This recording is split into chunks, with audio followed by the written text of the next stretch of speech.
and for Europe. Thank you, and Slava Ukraini. Thank you, Boris. Thank you all for being here. We meet today as 50 nations in support of Ukraine. Thank you all for being here. We meet today as 50 nations committed to stand by and to support Ukraine. We meet today on what is day 1,329 of President Putin's brutal invasion of Ukraine, a war he thought he would win within a week. But we meet also today in a week which has seen a breakthrough peace plan signed in another terrible war, reminding us that even in the toughest times, that peace is possible. And Secretary Hegseth, I want to praise President Trump's essential leadership in securing that ceasefire in Gaza. That was peace secured through strength. And today, as we shift our focus back to the war in Ukraine, your presence here reminds us of President Trump's commitment also to secure peace in Ukraine. But until peace comes, Ukrainians, military and civilians alike, continue to fight with huge courage.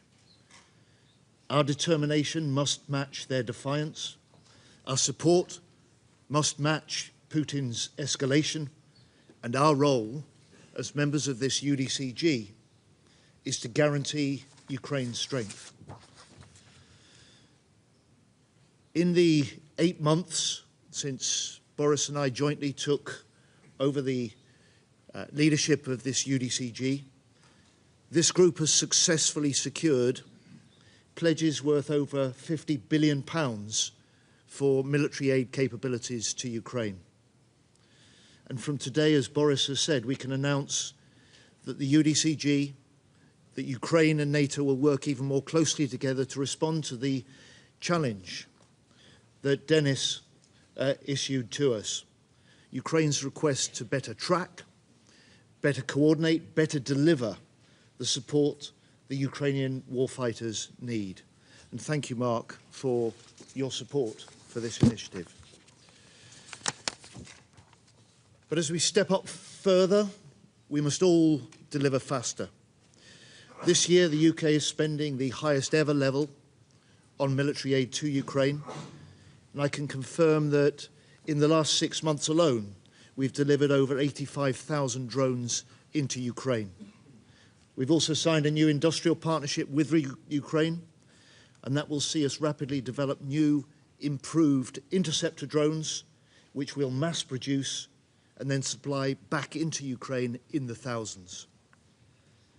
And working with allies from Europe and beyond, the UK is also looking hard at how we support Ukraine through the important new Pearl mechanism. Finally, friends, this war was never about the fate of just one nation. President Putin's aggression is not confined to Ukraine. Drone incursions into Poland, violations of Estonia's airspace, election interference in Moldova. A secure Europe needs a strong Ukraine, and security for all our nations starts in Ukraine. So let's today reaffirm our purpose and our priorities. Support the fight today, secure the peace tomorrow, and stand ready to step up still further. Thank you all for attending this afternoon. With that, can I, on behalf of you all, welcome Denis to his first in-person UDCG meeting. Thank you.